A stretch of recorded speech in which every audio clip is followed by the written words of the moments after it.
चलिए, स्वागत है आपका अपने क्लास द माई क्लासेस में। मैं सरफुद्दीन अंसारी एक बार फिर हम लोग आए हैं और पार्ट्स ऑफिस के दूसरे टॉपिक के बारे में पढ़ने के लिए।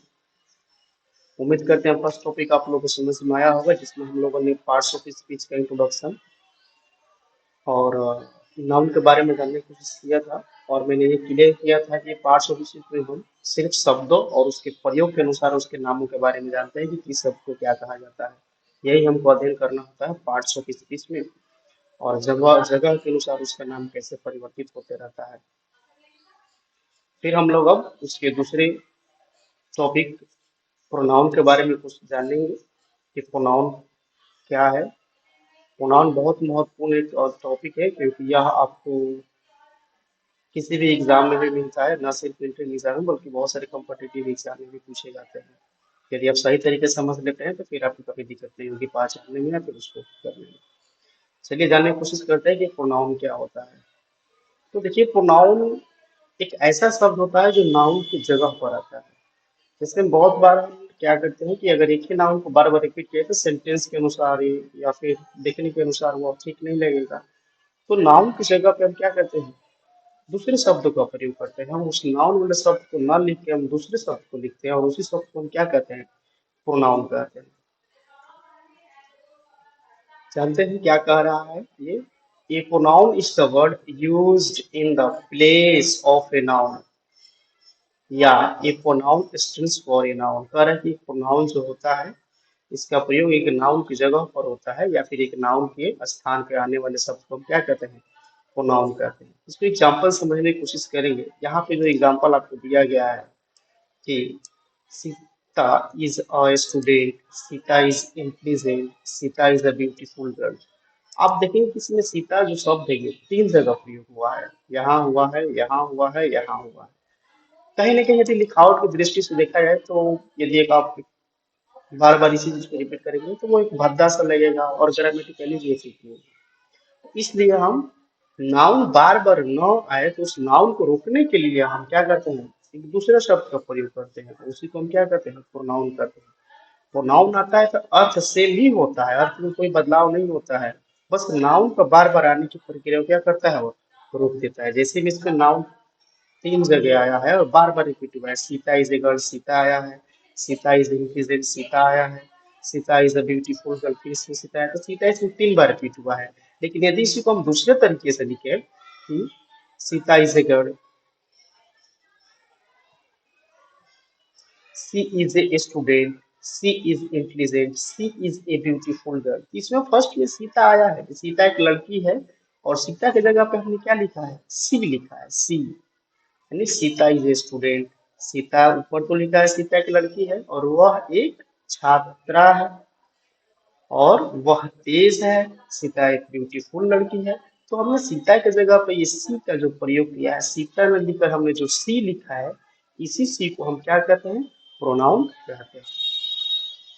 और ध्यान रखना है इस बात को कि जब नाउन की जगह पे प्रोनाउन कोई आता है तो फिर नाउन नहीं आता है, और यदि नाउन आ जाता है तब हम उसको क्या कहेंगे, क्या पढ़ेंगे, इसको आगे हम लोग जानने की कोशिश करेंगे।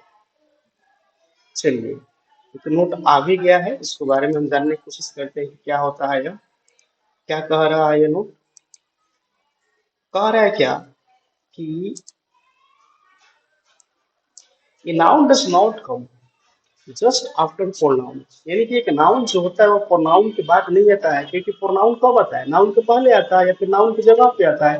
तो जब नाउन की जगह पे प्रोनाउन आ गया तो फिर तो नाउन आता ही नहीं है। लेकिन if a noun comes after pronoun then that pronoun change into adjective. देखिए, मान लीजिए कि कभी ऐसा हो जाए कि कोई नाउन आ रहा है, ऊपर तो हम लोग ने पढ़ा है कि या फिर आपको अभी भी कह रहे हैं कि नाउन की जगह पे प्रोनाउन आता है। तो जब नाउन की जगह पे प्रोनाउन आ गया फिर तो उसको नहीं आना चाहिए। लेकिन यदि आ जाए, प्रोनाउन भी हो उसके साथ में नाउन भी आ जाए, तब क्या होगा, उस चीज को जानना है। पहला नोट कर रहा है, a noun does not come just after pronoun. ये कि एक नाउन जो होता है प्रोनाउन के बाद नहीं आता है। लेकिन यदि if a noun comes after pronoun then that pronoun change into adjective. यानी कि यदि नाउन के बाद प्रोनाउन आ जाए तो फिर वो प्रोनाउन प्रोनाउन नहीं रहता है, वो प्रोनाउन किस में बदल जाता है, एडजेक्टिव में बदल जाता है। उस प्रोनाउन को हम एक दूसरा नाम देते हैं। शब्द वही रहेगा, अकेले रहेगा तो प्रोनाउन, किस नाउन के साथ आएगा तो एडजेक्टिव। जैसे में यहाँ पे हम देखते हैं, यहाँ पे लिखा है his father is a doctor. His तो एक शब्द है यहाँ पे, हिज जो आपको लिखा है यह हिज क्या है, यह हिज एक प्रोनाउन शब्द है। लेकिन हुआ क्या है कि इस हिज के बाद यहाँ पे फादर आ गया, तो फादर क्या हो गया, नाउन हो गया। तो अब जो हिज जो प्रोनाउन था अब वो प्रोनाउन नहीं रहा, अब एडजेक्टिव बन गया। फिर इट्स लेग्स आर ब्रोकन, इसमें इट्स जो शब्द है वह तो प्रोनाउन है, लेकिन इट्स के बाद क्या आ गया है, नाउन आ गया है, लेग्स आ गया है। तो फिर यह जो इट्स है वह क्या हो जाएगा, एडजेक्टिव हो जाएगा। ये समझ में आया। यानी कि यदि प्रोनाउन के साथ एडजेक्ट, प्रोनाउन के साथ यदि नाउन आ जाए तब वो प्रोनाउन प्रोनाउन नहीं रहता, वह एडजेक्टिव में बदल जाता है। क्लियर रहा इस बात को। यानी कि ध्यान रखना है कि प्रोनाउन हमेशा अकेले आएगा, वह किसी नाउन के साथ नहीं आएगा। यदि वो नाउन के साथ आ गया तो फिर वह प्रोनाउन नहीं रहा। नीचे देखते हैं एग्जाम्पल क्या कर रहा है, दिस फोन इज हिज और this is all about it. यहाँ पे देखेंगे ये जो हिज है, इस हिज के बाद कोई नाउन नहीं है इधर, यहाँ पे कोई नाउन नहीं है। ये जो हिज के बाद कोई नाउन नहीं है ना, तो ये हमारा हिज क्या हो जाएगा, तो ये हमारा हिज हो जाएगा एडजेक्टिव, सॉरी प्रोनाउन। फिर this is all about it, यहाँ इट के बाद भी कोई नाउन नहीं है तो फिर ये क्या हो जाएगा, प्रोनाउन। तो हमने फर्स्ट क्लास में बताया था कि हम सिर्फ शब्दों के बारे में पढ़ते हैं कि किस शब्द को क्या कहना है। शब्द जो होते हैं जगह के अनुसार उनका नाम चेंज हो जाता है। जैसे में देखेंगे फादर भी हिज है और दिस फोन इज हिज, यहाँ भी हिज है। एक ही शब्द यहाँ पे एडजेक्टिव बन गया है, फिर यही शब्द यहाँ पे प्रोनाउन हो गया है। क्यों, क्योंकि यदि प्रोनाउन बनाना है तो उसको अलग रहना पड़ेगा, अकेले रहना पड़ेगा, उसके बाद कोई नाउन नहीं चाहिए। तो यानी कि शब्द जो होता है वह जगह के अनुसार उसका नामकरण क्या हो जाता है, उसका नाम क्या होता है, बदल जाता है। जैसे फर्स्ट में हिज था तो यहाँ पे क्या हो गया था, हमारा एडजेक्टिव हो गया। यही हिज एडजेक्टिव हो गया और यही हिज नीचे यूज हुआ है तो इसको प्रोनाउन कह रहे हैं। क्यों, जगह के अनुसार, रूप के अनुसार इसका नाम बदल गया। फर्स्ट के साथ प्रोनाउन आया है तो एडजेक्टिव में बदल गया, और सेकेंड एग्जाम्पल में उसके बाद कोई नाउन नहीं है तो यह प्रोनाउन रहा। अब समझ में आ गया कि प्रोनाउन हमेशा अकेले आएगा, यदि प्रोनाउन के बाद कोई नाउन आ गया तब वो प्रोनाउन किसमें बदल जाएगा, एडजेक्टिव में बदल जाएगा। जो उसका फॉर्म्स होता है उस फॉर्म के अनुसार वो एडजेक्टिव में ही रहता है। फॉर्म्स के बारे में आगे हम लोग जानने की कोशिश जानेंगे। चलिए ये रहा प्रोनाउन का इंट्रोडक्शन कि प्रोनाउन क्या होता है। अब जानते हैं इसके काइंड्स 10 होते हैं। 10 में से आज 5 हम लोग पढ़ेंगे, 5 कल पढ़ेंगे हम लोग। चलिए 10 हमारे कौन कौन से होते हैं, 10 प्रकार इसके। Personal pronoun, possessive, reflexive, एम्फैटिक, demonstrative, indefinite, distributive, reciprocal, relative and interrogative. ये हमारे 10 प्रोनाउन होते हैं, 10 इसके भाग होते हैं, जिसमें से हम एक एक करके सबके बारे में जानने की कोशिश करेंगे। पहला है पर्सनल प्रोनाउन, यानी कि व्यक्तिवाचक सर्वनाम। क्या होता है, देखो यदि किसी सेंटेंस में 7 शब्द आ जाते हैं, अगर किसी सेंटेंस में 7 शब्द आ जाते हैं, I, we, you, he, she, it and they, इन सातों शब्द को हम पर्सनल प्रोनाउन कहते हैं। इतना ध्यान रखेंगे, यदि किसी सेंटेंस में कहीं भी यूज हो रहा है तो ये सीधे सीधे आप मानेंगे पर्सनल प्रोनाउन, व्यक्तिवाचक सर्वनाम। इसको हम पर्सनल प्रोनाउन, इन सातों शब्दों को हम पर्सनल प्रोनाउन कहते हैं। अब इनके फॉर्म्स भी होते हैं जिसके बारे में हम लोग को आगे जानना होगा, क्योंकि फॉर्म्स बार बार मिलेगा तो उसको अध्ययन अभी कर लिया जाए। पर्सनल प्रोनाउन में क्या आएगा, I, we, you, he, she, it, ये 7 शब्द ऐसे होते हैं जिसको हम क्या कहते हैं, पर्सनल प्रोनाउन कहते हैं। और ये कब आते हैं, किसी नाउन के जगह पर आते हैं। आई का प्रयोग किसी नाउन की जगह पर होगा, वी का प्रयोग किसी नाउन की जगह पर होगा, इन सातों का प्रयोग कहीं ना कहीं किसी नाउन की जगह पर ही होगा। जैसे summer is a good man, summer एक अच्छा आदमी है। समर तो नाउन है, लेकिन समर की जगह पे हम यदि लिख दें ही इज अ डॉक्टर, यदि हम लिख दें ही इज अ डॉक्टर, क्या हो गया, ये यह हमारा हो गया प्रोनाउन। समर यहाँ पे नाउन है, लेकिन समर की जगह हमने ही लिखा है, तो ही हमारा हो गया प्रोनाउन। और ही कौन सा प्रोनाउन हुआ? यह हुआ पर्सनल प्रोनाउन। फिर नीचे लिखा है सारा इज एन इंजीनियर, सारा एक अभियंता है। तो सारा तो हमारा नाउन है, लेकिन सारा के नीचे हमने क्या लिख दिया है? सी इज ए गर्ल, वह एक लड़की है। अब देखेंगे हमने सी लिखा, तो सी हमारा तो प्रोनाउन हो गया है, लेकिन ये सी कौन सा प्रोनाउन हुआ? ये सी तो प्रोनाउन है, लेकिन अब इसका भाग बदल गया, अब ये हो गया पर्सनल प्रोनाउन। क्लियर हुआ इतना? पर्सनल प्रोनाउन में 7 शब्द आते हैं, I, we, you, he, she, it and they. और इन सातों का प्रयोग यदि कहीं हो रहा है किसी सेंटेंस में, तो इसे हम कहेंगे पर्सनल प्रोनाउन। ये हमारे रूप है जो पर्सनल प्रोनाउन के ही है, उसको हमको जानना है। जैसे में आई जो होता है, ये हमारे 7 शब्द हो गए पर्सनल प्रोनाउन के। नोमिनेटिव केस क्या होता है? केस आगे पढ़ाएंगे तो ये हम बता देंगे। और पॉजिटिव केस क्या होता है, ऑब्जेक्टिव केस क्या होता है, इसको आगे पढ़ना है। बट अभी हम लोग को फोकस करना है ये नीचे जो दिया है आई का जो पॉजिटिव। पॉजिटिव का मतलब होता है अधिकारवाचक। पॉजिटिव का मतलब होता है अधिकारवाचक विशेषण। अधिकारवाचक आई जो है, यहाँ पे आई को अगर यहाँ पे माइन बदला है, तो इसको पॉजिटिव एडजेक्टिव क्यों कहेंगे भाई? अभी ऊपर हमने चर्चा किया है कि ये जो पॉजिटिव होता है, ये जो एडजेक्टिव होता है, यह कब बनता है? यह बनता है यदि उसके साथ नाउन हो।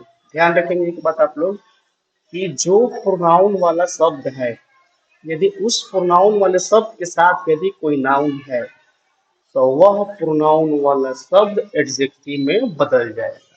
क्लियर?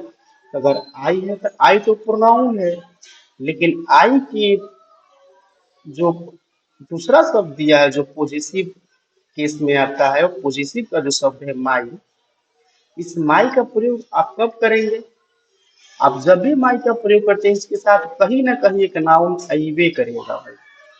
जैसे में my father, my school, my house, my bag. तो माई फादर करे तो माई तो प्रोनाउन है। माई क्या है? माई मतलब मेरा अधिकार पता चल रहा है, तो माई क्या हो गया? एडजेक्ट पॉजिटिव हो गया, अधिकारवाचक हो गया। लेकिन माई के साथ क्या आ रहा है? माई फादर, तो पॉजिटिव एडजेक्टिव हो गया। क्लियर होगा? पॉजिटिव एडजेक्टिव क्या कहलाता है? जब उसके साथ कोई नाउन यूज हो जाए तो उसको हम पॉजिटिव एडजेक्टिव में बदल देंगे। और पॉजिटिव क्या होता है? पॉजिटिव का मतलब अधिकार। ये जितने सारे शब्द लगाए सबका अर्थ क्या है? अधिकार है। माई मेरा, आवर अपना, तुम्हारा, इसका, उसका है। तो ये मेरा तुम्हारा जो शब्द है, क्या है? अधिकार का पता चल रहा है, अधिकार वाला शब्द है। और इन्हीं अधिकार वाले शब्दों को अंग्रेजी में कहेंगे पॉजिटिव। और इन पोजिशन शब्द का प्रयोग होता है किसी नाउन के साथ, और जब नाउन के साथ आएगा तो इसको कहेंगे एडजेक्टिव। क्लियर? चलिए आगे जानते हैं। फिर ये पॉजिटिव प्रोनाउन का हो गया, जो हमेशा क्या होगा? इसके बाद कोई नाउन नहीं आएगा। माइन, आवर्स, योर, इसके बाद क्या होता है? ये पॉजिटिव प्रोनाउन होता है, और इससे अधिकार का पता नहीं चल रहा है, इसलिए किस में रहेगा? ये पॉजिटिव प्रोनाउन में रहेगा। क्लियर? फिर ये हमारा ऑब्जेक्टिव केस में आई का क्या बनता है? आई का मी बनता है, वी का अस बनता है, यू का यू बनता है। ऐसे करके हमारे सबका क्या हो जाता है? ऑब्जेक्टिव केस बन जाता है। इन सबके बारे में जब केस हम लोग पढ़ेंगे तो बेहतर तरीके से समझ लेंगे केस में कैसे क्या परिवर्तन होता है। फिलहाल हमको यहाँ प्रोनाउन के अनुसार देखना है कि कब एडजेक्टिव बन रहा है और कब पॉजेसिव प्रोनाउन बन रहा है, या फिर कब प्रोनाउन बन रहा है। इतना समझना जरूरी है। चलिए एक नोट दे रहा है। नोट क्या है? कह रहा है कि the forms of personal pronoun, यानी कि जो पर्सनल प्रोनाउन की जो फॉर्म है, यानी कि ये जो पर्सनल प्रोनाउन की जो फॉर्म है, कौन? I, we, you, he, she, it, they. ये पर्सनल प्रोनाउन क्या है? हमारे फॉर्म से कह रहा है कि the forms of personal pronoun my, our, your, his, her, it and they are called positive adjective. यानी कि ये हमारा पर्सनल प्रोनाउन का ये जो पॉजिटिव फॉर्म है, इसको हम कहते हैं एडजेक्टिव, पॉजिटिव एडजेक्टिव। क्यों कहते हैं? क्योंकि कह रहा है because it is use just before any noun and work as a pronoun, work as adjective. कह रहा है कि ये जो शब्द होते हैं, हमेशा इसका प्रयोग कब होता है? तो किसी नाउन के पहले होता है। आप कभी भी यूज करके देखेंगे तो माई के साथ एक नाउन आएगा ही। माई के बाद नाउन चाहिए। My father, my school, my home, etcetera. इसके बाद एक नाउन आएगा, इसलिए ये जो शब्द होगा ये इसको हम कहेंगे पोजेसिव। पोजेसिव यानी अधिकार वाला शब्द है। इस पर नाउन हो गया तो ये अधिकार वाला एडजेक्टिव हो जाएगा, पोजेसिव एडजेक्टिव हो जाएगा। एग्जाम्पल देखते हैं। दिस इज माई बुक, यहाँ माई के बाद बुक है तो ये माई हमारा पोजेसिव क्या हो गया, एडजेक्टिव हो गया। दोज आर योर बुक्स, यहाँ योर के बाद क्या हो गया, बुक हो गया। तो ये जो योर शब्द है हमारा क्या हो गया, पोजेसिव एडजेक्टिव हो गया। क्लियर रहा। चलिए आगे बढ़ते हैं। दूसरा होता है क्या, पोजेसिव प्रोनाउन। ऊपर हमने जाना पोजेसिव एडजेक्टिव। पोजेसिव एडजेक्टिव कब बनेगा, जब उसके साथ नाउन आएगा। प्रोनाउन कब होगा, जब बेचारा वो हमेशा अकेले रहेगा। अकेले रहेगा तो प्रोनाउन समझिए, और किसी नाउन के साथ है तो प्रोनाउन समझिए, तो एडजेक्टिव समझिए। Possessive pronoun show that something belongs to someone. Possessive pronoun का मतलब होता है अधिकारवाचक सर्वनाम, और इससे अधिकार का पता चलता है। यानी कि इसमें कुछ ऐसे शब्द आते हैं जो अधिकार वाले शब्द होते हैं, जिन शब्दों को ले पढ़ने से या सुनने से लगता है कि हाँ इसे अधिकार का पता चल रहा है। तो वही कह रहा है कि positive pronoun show that something belongs to someone, यानी पॉजिटिव प्रोनाउन यह बतलाता है, यह दिखलाता है, या इससे यह पता चलता है कि कोई वस्तु किसी की है, यानी कोई वस्तु किसी की है। A possessive pronoun is a word that replaces a noun and so on. इसी तरह कि possessive pronoun एक ऐसा शब्द होता है जो कि नाउन की जगह पर आता है, और इसे ये क्या दिखलाता है, ऑनरशिप, मालिकाना दिखाता है कि कोई वस्तु है या किसी, कोई वस्तु है, कोई नाउन है तो वो किसका है या फिर उस पर किसका अधिकार है, वो ऑनरशिप मालिकाना है उसको बतलाता है। लेकिन एक नोट वाली बात है कि जब भी पोजेसिव प्रोनाउन वाला शब्द होता है उसमें पोस्ट्रोफी का प्रयोग नहीं होता है, और पोस्ट्रोफी नहीं होता है। पोस्ट्रोफी क्या होता है इसको हम लोग आगे पढ़ेंगे, आपको पढ़ाएंगे। तो कह रहे हैं कि possessive pronoun never spelled with apostrophe. Possessive pronoun जो होता है वह क्या होता है, पोस्ट्रोफी का प्रयोग के साथ नहीं आता है, या फिर वो पोस्ट्रोफी वाला शब्द नहीं होता है। एग्जाम्पल लिख दे देते हैं, जैसे जैसे हम लिखते हैं राम का घर, राम हाउस लिखते हैं, तो राम लिख के जो पोस्ट ऑफिस इस लिखते हैं ना, तो राम फादर लिखते हैं तो जो इस है, राम का घर, घर तो है अधिकार पता चल रहा है राम का घर है, लेकिन पोस्ट ऑफिस इस पता चला है, पोस्ट ऑफिस इस है। लेकिन पॉजिटिव प्रोनाउन में ऐसा केस नहीं आता है। पॉजिटिव प्रोनाउन में हमें पोस्ट ऑफिस का प्रयोग नहीं करता है, वो शब्द ही में से होता है कि जिसका प्रयोग से अधिकार का पता चलता है। माई, योर, हिज, हर, ये पॉजिटिव वाला शब्द है, और इसमें कहीं पोस्ट ऑफिस का प्रयोग नहीं हुआ है। यही कह रहा है ये positive pronoun never spelled with apostrophe, यानी कि पॉजिटिव प्रोनाउन जो होता है वो कभी भी एपोस्ट्रोफी के साथ नहीं आता है। एग्जांपल देखते हैं क्या कर रहे हैं। This car is mine, this car is his, this car, this is his car. यहाँ देखेंगे थोड़ा सा परिवर्तन है। दिस कार इज माइन, यहाँ जो माइन है, माइन यानी कि मेरा, यहाँ कार किसका है, मेरा है, और यहाँ माइन के बाद कोई नाउन नहीं है, तो ये क्या हो गया हमारा, पोजेसिव तो है ही है, अधिकार का पता चल रहा है, लेकिन इसके बाद कोई नाउन नहीं दिया, हो गया प्रोनाउन। फिर यहाँ हिज के बाद देखिए कोई नाउन नहीं है, तो हिज के बाद कोई नाइन नहीं है, तो क्या नाउन नहीं है, क्या हो गया, प्रोनाउन हो गया। पोजेसिव क्यों है, क्योंकि इसे अधिकार का पता चल रहा है इसलिए पोजेसिव है। लेकिन यार नीचे देखेंगे हिज कार, या हिज के बाद कार है, तो पोजेसिव तो है, कि पोजेसिव वाला शब्द ही है, लेकिन हिज के बाद कार आ गया तो अब यह क्या बन जाएगा, एडजेक्टिव बन जाएगा। फिर दैट इज हिज हाउस, या हिज के बाद क्या है, हाउस है, नाउन है, तो या हिज क्या हो जाएगा, पॉजिटिव एडजेक्टिव हो जाएगा। क्लियर हुआ। यानी कि पॉजिटिव एडजेक्टिव कब बनेगा, पॉजिटिव एडजेक्टिव सिंपल भाषा में समझिए वो डरपोक होता है, उसके साथ एक नाउन चाहिए। और प्रोनाउन कब बनेगा, वह बिल्कुल शेर दिल है, उसको किसी नाउन की आवश्यकता नहीं, वह हमेशा अकेले आएगा। समझ गए। एडजेक्टिव किसी नाउन के साथ आएगा, यानी कि वह डरपोक है प्रोनाउन में। तो प्रोनाउन जो होगा वो क्या करेगा, वो हमेशा अकेले आएगा। जैसे में माइन, ही अकेले आया है, लेकिन यहाँ हिज के बाद कार आया है, हिज के बाद हाउस आया है। यहाँ ध्यान देने वाला बात है कि हिज जो है वो प्रोनाउन भी है और एडजेक्टिव बन गया है। क्यों, प्रयोग के अनुसार। हमने पहले ही आपको बताया था कि प्रोनाउन में हम लोग को क्या पढ़ना है, शब्दों के बारे में पढ़ना है, और उन शब्दों का प्रयोग किस प्रकार हो रहा है हमको वह जानना है। और वही अध्ययन हमारा क्या कहलाता है, पार्ट्स ऑफ स्पीच कहलाता है। चलिए आगे जानते हैं तीसरे नंबर, रिफ्लेक्सिव। निजवाचक सर्वनाम क्या होता है, निजवाचक सर्वनाम।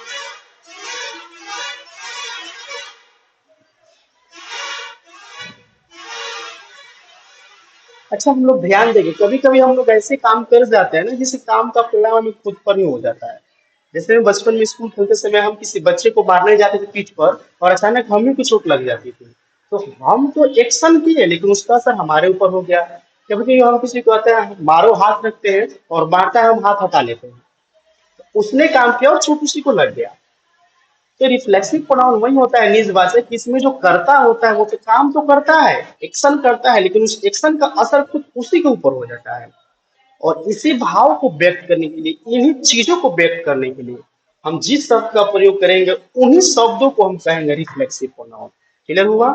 यदि हम कोई काम कर रहे हैं और उस काम का असर हमारे ऊपर हो गया और उसी काम को हम वो असर हमारे ऊपर हो गया और इस भाव को, इस शब्दों को हमको बताना है, इस भाव को हमें बताना है, और बताने के लिए जिस शब्द का प्रयोग करेंगे अंग्रेजी में उसे हम कहते हैं रिफ्लेक्सिव प्रोनाउन। देखते हैं क्या कह रहा है डेफिनेशन। ये pronoun myself, our self, yourself, himself, herself, them self, itself are called reflexive pronoun. कर ये जो शब्द है ना माई सेल्फ और यहां तक ये जो शब्द है ना देम सेल्फ, इन शब्दों को हम कहते हैं रिफ्लेक्सिव प्रोनाउन। क्यों कहते हैं भाई? कह रहे कि itself are called reflexive pronoun. इसको रिफ्लेक्सिव प्रोनाउन कहा जाता है कब? When the action done by the subject turn back upon the subject. कह रहे कि यदि कोई कार्य किया जाए, यदि क्रिया किया जा रहा है किसी कर्ता के द्वारा और यदि उसका असर खुद कर्ता के ऊपर ही पड़ जाए तब इन शब्दों को कहेंगे हम रिफ्लेक्सिव। लेकिन यदि इन शब्दों का प्रयोग दूसरे तरीके से होगा तब उसको हम रिफ्लेक्सिव नहीं कहेंगे, उसको क्या कहेंगे आगे जानेंगे हम लोग। नेक्स्ट स्लाइड में वही है। We often use reflexive pronoun when the subject and the object of verb are same। कह रहा है कि प्रायः यह देखा जाता है कि रिफ्लेक्सिव प्रोनाउन में जो सब्जेक्ट और ऑब्जेक्ट होता है हमेशा क्या होता है, एक दूसरे से मिलता जुलता रहता है। यह एक हिंट है पहचानने के लिए, बट आप बेसिकली यह समझिए कि ये जो शब्द लिखा है जिसको हमने अंडरलाइन किया है यह हमारा क्या है, रिफ्लेक्सिव है। कब बनेगा रिफ्लेक्सिव? जब सेंटेंस यह पता चले कि कर्ता के ऊपर ही क्या हुआ, उसके कार्य का असर हुआ। एग्जाम्पल देखते हैं क्या कह रहा है ये रिफ्लेक्सिव। कह रहा है कि आई हर्ट माई सेल्फ, मैंने क्या किया, चोट पहुंचाया। किसको भाई? एक्शन तो मैंने किया, काम किया, लेकिन चोट किसको पहुंचा, मुझे पहुंचा। तो यही कह रहा है कि ये जो माई सेल्फ शब्द है इसका प्रयोग हुआ है क्या दर्शाने के लिए, यह दर्शाने की कर्ता ने काम किया है लेकिन असर उसी के ऊपर हुआ है। इस बात को दर्शाने के लिए हम माई सेल्फ का प्रयोग किए हैं। ये हमारा माई सेल्फ का लगेगा reflexive pronoun. She has cut her leg, she has cut leg her self, उसने क्या किया है, अपनी पाँव को काटा है, खुद से काट लिया।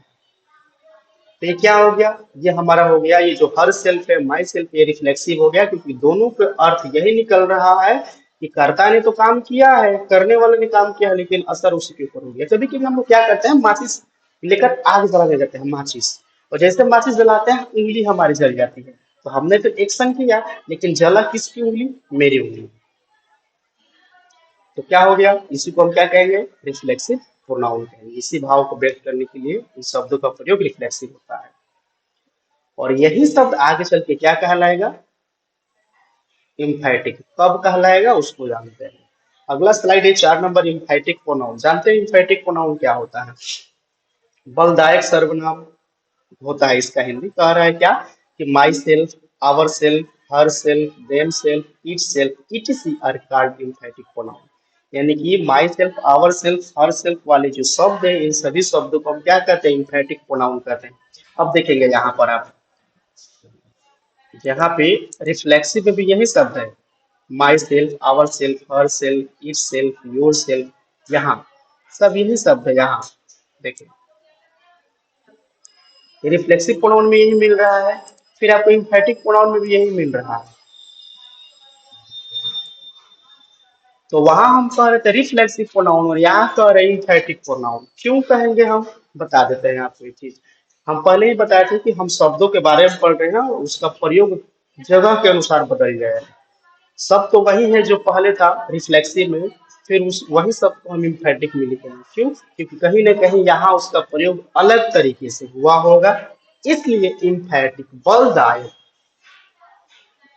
कह रहा है। एक बार समझते हैं इसके डेफिनेशन। करें कि myself, our self, herself, itself, them self, it सी are called emphatic pronoun when they are used for the sake of emphasis। यदि इन शब्दों का प्रयोग किया जाए किसी चीज पे बल देने के लिए, किसी बातों पे दबाव देने के लिए, यदि हम कोई काम करते हैं उस काम को हम बड़ी दबाव के साथ करते हैं, इस भाव को व्यक्त करने के लिए इन शब्दों का प्रयोग होता है। और इसीलिए जब भाव को व्यक्त करने के लिए बल के साथ हम किसी भाव को व्यक्त करते हैं जबरदस्ती, या फिर यूं कह दें कि ताकत के साथ बल लगा के, तब इन्हीं शब्दों को हम कहते हैं emphatic। कह रहे हैं कि यदि यदि इनका प्रयोग किस लिए हो जाए, एम्फेसिस करने के लिए हो जाए, दबाव देने के लिए हो जाए, तब इसको हम कहते हैं एम्फेटिक।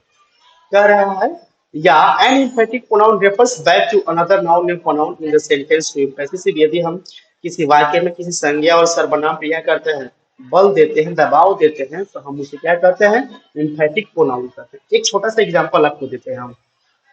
बचपन में या फिर कभी कभी हम लोग ऐसे काम कर जाते हैं जो किसी से नहीं होता और हम कर जाते हैं, उस बात को बड़ी दबाव के साथ कहते हैं कि हम ही ने किया है।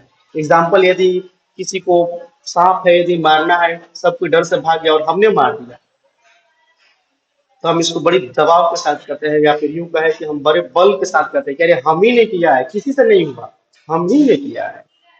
तो जो मैंने ही किया है या हम ही ने किया है या मैंने ही किया है, कहीं ना कहीं हमारे बातों में एक तरह का प्रेशर है, दबाव है, बल का प्रयोग किया था, मैंने ही किया है। तो जब हम दबाव का प्रयोग करेंगे किसी नाउन और प्रोनाउन के भाव को व्यक्त करने के लिए, तो उन्हीं शब्दों को, ये प्रेशर वाली या फिर जो बल वाली शब्द है, उसी भाव को व्यक्त करने के लिए हम एम्फैटिक प्रोनाउन करेंगे। जैसे माई सेल्फ यहाँ भी है और माई सेल्फ हमारा प्रोनाउन में भी, रिफ्लेक्सिव प्रोनाउन में था, लेकिन वहाँ माई सेल्फ का प्रयोग हम किए थे किसी को दबाव देने के लिए नहीं। यहाँ पे अगर हम किए हैं, यहाँ पे आई हर्ट माई सेल्फ, यानी मैंने खुद को चोट पहुंचा, इस पे असर हमें खुद पर हुआ है। लेकिन यदि एम्फैटिक में हम देखेंगे माई सेल्फ, तो इसमें हमारा असर खुद पर नहीं होता है, हम किसी नाउन प्रोनाउन पर बल देने के लिए करते हैं। बेसिक भाषा में बिल्कुल समान भाषा में समझाए, रिफ्लेक्सिव में हमें खुद पे चोट पहुंच होती है, कर्ता के ऊपर होती है, और इम्फैटिक सीधे उससे उसके उल्टा होता है, वो किसी नाउन या प्रोनाउन पे दबाव देने के लिए करता है। जैसे में the queen her self attended the party, यानी कि जो रानी थी, जो क्वीन थी, स्वयं खुद क्या की, पार्टी को अटेंड की। The cat open the door herself, बिल्ली ने तो दरवाजा खोला और स्वयं दरवाजा खोला, बिल्ली ने स्वयं ही दरवाजा खोल दी, उससे किसी की आवश्यकता नहीं पड़ी। तो यहाँ दबाव के साथ हम कर रहे हैं। एक बार फिर कहेंगे कि यदि हम कोई काम करते हैं या फिर कोई व्यक्ति काम करता है और वह दबाव के साथ उस बातों को कह रहा है, उस भाव को व्यक्त कर रहा है, तो हम इन्हीं शब्दों का प्रयोग करते हैं उस भाव को व्यक्त करने के लिए, और इसी को हम क्या कहते हैं, इम्फैटिक कहते हैं। क्लियर हुआ? आगे देखते हैं, लास्ट स्लाइड है, इसके बाद हम लोग कल पढ़ेंगे। डेमोन्स्ट्रेटिव स्लाइड प्रोनाउन क्या है ये? डेमोन्स्ट्रेटिव का मतलब होता है संकेतवाचक सर्वनाम। और क्या होता है संकेतवाचक सर्वनाम? किसी को निर्देश करना, किसी चीज को बतलाना, किसी चीज के इंगित करना, और उन्हीं चीजों को इंगित और निर्देश करने के लिए हम जिन शब्द का प्रयोग करते हैं, उसी शब्द को हम क्या कहते हैं, डेमोन्स्ट्रेटिव प्रोनाउन कहते हैं। जैसे में a demonstrative pronoun is that represent a noun and express its position as near a far. कह रहे हैं कि डेमोन्स्ट्रेटिव प्रोनाउन जो शब्द होता है, वह एक संज्ञा की कहीं ना कहीं दूरी को बताता है कि पास है या दूर है, या इसका प्रयोग भी हम करते हैं किसी चीज को संकेत करने के लिए, दिखाने के लिए, बतलाने के लिए। जैसे में क्या लिखा है, the demonstrative pronouns are this that these those. ये चार शब्द ऐसे होते हैं, आप याद कर लेंगे, जिसको हम डेमोन्स्ट्रेटिव प्रोनाउन कहते हैं। ये डेमोन्स्ट्रेटिव प्रोनाउन भी हो जाएगा और आगे से इनका डेमोन्स्ट्रेटिव एडजेक्टिव भी हो जाएगा। एडजेक्टिव कब होगा वो तो पता है कि यदि इसके बाद कोई नाउन आ जाएगा, दैट डॉग, तब डेमोन्स्ट्रेटिव एडजेक्टिव। लेकिन दैट इज हाउस, दैट के बाद कोई चीज नहीं तो प्रोनाउन। तो इन चार शब्दों को हम क्या कहेंगे, डेमोन्स्ट्रेटिव प्रोनाउन कहेंगे। समझते हैं एग्जाम्पल के साथ। This is a boy, these are balls, that is a girl, those are dolls। यहाँ देखेंगे this, that, those, ये चार शब्द देते हैं जिससे हमें संकेत कर रहे हैं यह एक लड़का है, यह हम क्या कर रहे हैं, निर्देशित कर रहे हैं, बतला रहे हैं। दीज यानी ये सब, दोज वो सब। तो डेमोन्स्ट्रेटिव एडजेक्टिव में चार शब्द आते हैं, दिस, दैट, दिस, दोज, और इसका प्रयोग कब होता है? किसी चीज को संकेत देने के लिए किया जाता है, बतलाने के लिए किया जाता है, इंगित करने के लिए किया जाता है। और इन्हीं शब्दों को हम कहेंगे डेमोन्स्ट्रेटिव प्रोनाउन। क्या कह रहा है? But if this four words comes before noun then it's called demonstrative adjective. वही बात है कि कह रहा है कि यदि इन शब्दों के बाद कोई नाउन आ जाए तब क्या कहलाएगा? अब ये डेमोन्स्ट्रेटिव तो रहबे करेगा, ये डेमोन्स्ट्रेटिव एडजेक्टिव हो जाएगा। जैसे में this book is mine, that book is use. अब देखेंगे यहाँ दिस के बाद क्या हो गया? बुक हो गया है। और फिर यहाँ दैट के बाद क्या हो गया? बुक हो गया है। अब ये दिस हमारा क्या कहलाएगा यहाँ पे? अब ये हमारा दिस कहलाएगा यहाँ पे डेमोन्स्ट्रेटिव एडजेक्टिव। और यहाँ पे देखा जाए तो दिस के बाद कोई चीज नहीं है संज्ञा, तो ये हमारा दिस कहलाएगा डेमोन्स्ट्रेटिव प्रोनाउन। और यहाँ पे दिस क्या कहलाएगा? Demonstrative adjective. क्लियर हो गया सबको? बाकी के 5 चीजें हम कल पढ़ेंगे, इसको आप नोट कर लेंगे और इसका आप नोट्स बना लेंगे। और यदि कहीं कंफ्यूजन है तो आप हमें हमारे नंबर ऊपर जो दिया गया है उस पर आप व्हाट्सएप करके आप पूछ सकते हैं। हमेशा आपके लिए स्वागत है। उम्मीद करते हैं ये चीजें समझ में आए होगी। बाकी हम लोग कल पढ़ेंगे। खुश रहिए, फिर हम कल मिलते हैं। धन्यवाद।